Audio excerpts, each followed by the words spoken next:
The Vienna is one of those openings that feels like a cheat code, but only if your opponent hasn't learned the one move that turns your teeth-crushing attack into normal chess. And today, we're diving into exactly that. Why the Vienna absolutely steamrolls 1400 rated players, but starts losing its unfair aura once you're facing people around 1900 on Lichess. Ratings don't convert perfectly across sites or time controls, but you get the idea. First, the setup. Here is the basic Vienna gambit plan. You play pawn to e4, then knight to c3, and then pawn to f4. Psychologically, this already hits black with a dilemma. You are basically saying, go on, take the pawn, but if you do, you had better defend perfectly, immediately, with a king that has not even figured out where it wants to live. Next, Wyatt crushes 1400s when black plays the main line, which is the third move pawn takes f4. At beginner to intermediate levels, this is the most common reaction. Black takes the pawn. And honestly, I get it. It looks like a free pawn, but this is where the Vienna starts doing Vienna things. The key move, the one that makes this opening so brutal at lower levels, is pawn to e5. We do not waste time trying to win the pawn back. We go straight for the knight, gaining time and space.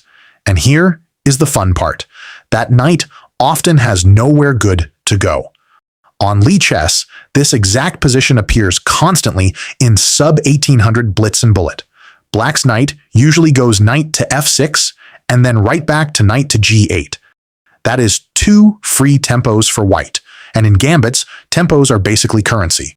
But it gets even better because players start improvising. They try knight to g4 and the queen takes it. They try knight to d5 and the knight takes it. They try knight to h5 and the queen takes it. It is honestly impressive how many different ways a human can donate a knight. Some players try queen to a7, pinning the pawn, and this is a really important psychological moment because the queen move looks scary and authoritative, like black is doing theory. But white has the calm reply, queen to e2. No drama. We unpin. We keep the threat alive. Both queens are blocking bishops, yes, but only one side is actually attacking something. That's the difference. White's queen is doing a job. Now, if black does play the best move knight to g8, there's an important prophylactic move that needs to be played. In this position, I usually play knight to f3, not just because it develops a piece, though it does, but because it shuts down the annoying check on h4. At this level, preventing cheap checks is just good hygiene. Black's most natural idea is pawn to d6, trying to eliminate your pawn on e5 so they can finally breathe. And here is the Vienna blueprint that wins games fast. White plays pawn to d4. After black captures, white calmly plays queen to e2. This is important. We are not obsessed with grabbing the pawn back immediately.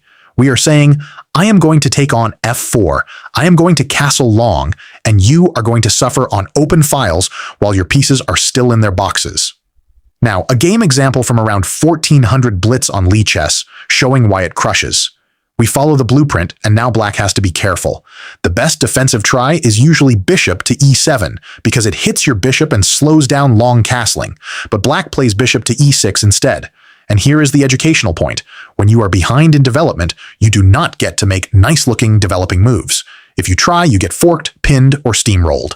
White simply castles long.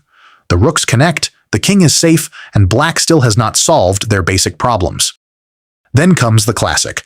Black plays bishop to d6, and white captures on e5. The bishop is pinned, the tactics are simple, and suddenly white is up material. That is the 1400 story. Black tries to play normal chess in a position that is anything but normal, and it collapses. Another game, around 1500 in a 2+1 time control, shows resignation with equal material. Black plays queen to a7, we answer queen to a2, same idea. White delays the crushing blow and still wins. Then knight to d5 finally lands, and when it lands like a brick. The key detail is that white is not even up material, and black still resigns. That tells you everything about practical chess. Sometimes your position is so cramped and undeveloped that you can feel the disaster coming. Now for the expiry date, why it stops being a cheat code around 1900. The Vienna does not become bad, it just becomes fair. Around 1800 to 1900 on Lichess, you start meeting players who know the one move that kills the free dopamine, pawn to d5. At 2200 and above, it is basically automatic. And this move is the difference between haha free win and okay, let us actually play chess. The practical approach I recommend is queen to f3. Yes, the queen steps onto a square the knight wanted, but we are not playing a museum opening. We are playing an opening that wins blitz games. We want long castling, central pressure, and positions where black has to calculate. If black plays knight to c6, we pin with bishop to b5, and we still get a playable, annoying game. Engines will equalize this, but we are not playing engines. We are playing people who think they know theory because they saw a TikTok. Let me show you a sample game where black plays pawn to d5, and notice the difference. It is not mate by move 10 anymore. It is a real fight, a fight about development, central breaks, and not letting your queen become a tourist. Even with d5, there is still plenty of play, but it is no longer a cheat code where your opponent self-destructs instantly. It is more like you get a playable initiative and the better player wins, and that is the whole point. The Vienna crushes 1400s because they do not challenge the center early enough. Around 1900, people start doing the grown-up thing. They play d5 and the party becomes a chess game. Here is the verdict. If you are under roughly 1800 on Lee Chess, around 1600 on chess.com, depending on time control, the Vienna can feel absurd. You will get development leads, knight traps, early resignations, and opponents defending on move 4. But once you hit the 1900 zone, the Vienna does not die. It just loses its teeth-crushing free win power because d5 starts appearing regularly. In future videos, I will show you what to transition into when the Vienna stops printing rating points, including the Italian Four Knights, the King's Gambit, and the Rousseau Gambit for black.